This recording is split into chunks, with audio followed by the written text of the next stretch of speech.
మీరు పూర్వమందు చీకటి అయి ఉంటిరి, ఇప్పుడైతే ప్రభువునందు వెలుగై ఉన్నారు. పూర్వమందు మనం చీకటి అయి ఉన్నాం. ఇప్పుడు వెలుగై ఉన్నాం. అవునా అండి? పూర్వం చీకటయ్యి ఉన్నారు. ఇప్పుడు వెలుగై ఉన్నారా?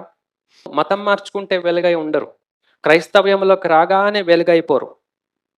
బాప్తిసం తీసుకొని సంఘంలో జాయిన్ అయిపోతే వెలుగవ్వరు. చీకటిలో నుండి వెలుగులోనికి రావటం అంటే దేవుని వాక్యంలోనికి వచ్చి నడుచుకోవటం. దేవుని వాక్యం ఆశ్చర్యకరమైన వెలుగు. ఆ లోపలికి వచ్చేయాలి. ఆ వాక్యానికి అప్పగించుకోవాలి. అప్పుడు మనం వెలుగై ఉంటాం. వెలుగు ఫలము సమస్త విధములైన మంచితనము, నీతి, సత్యము వాటిలో కనబడుచున్నది. వెలుగు ఫలము సమస్త విధమైన మంచితనం ఎక్కడుంటది మంచితనం? దేవునిలో ఉంటది. దేవుడు ఒక్కడే మంచివాడు అని యేసు ప్రభు చెప్తా ఉన్నాడు.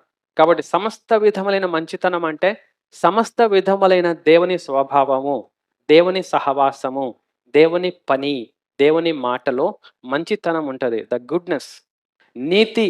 నీతి అంటే యేసుక్రీస్తు ప్రభు ఆయనకు నీతి అని పేరు. ఆయన రైచియస్‌నెస్.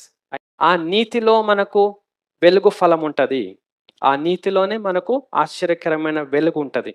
దేవుని యొక్క సత్యమైన వాక్యము. ఆ సత్యములో మనకు కనబడుతది. కాబట్టి మనము దేవుని వాక్యంలోనికి రావాలి. దేవుని నీతిలోకి రావాలి.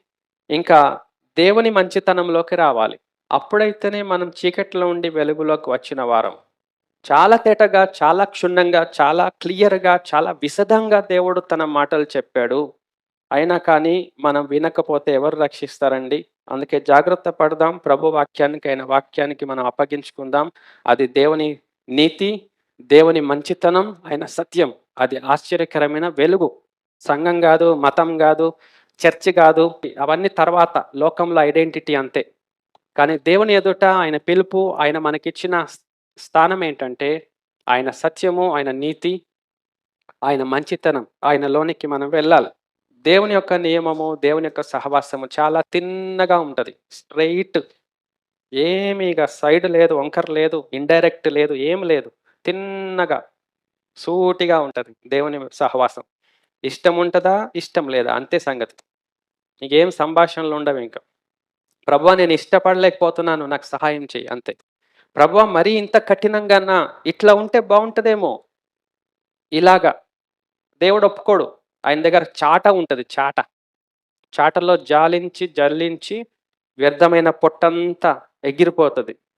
ఆయన మాట విన్నోళ్ళే ఆయన దగ్గర ఉంటారు.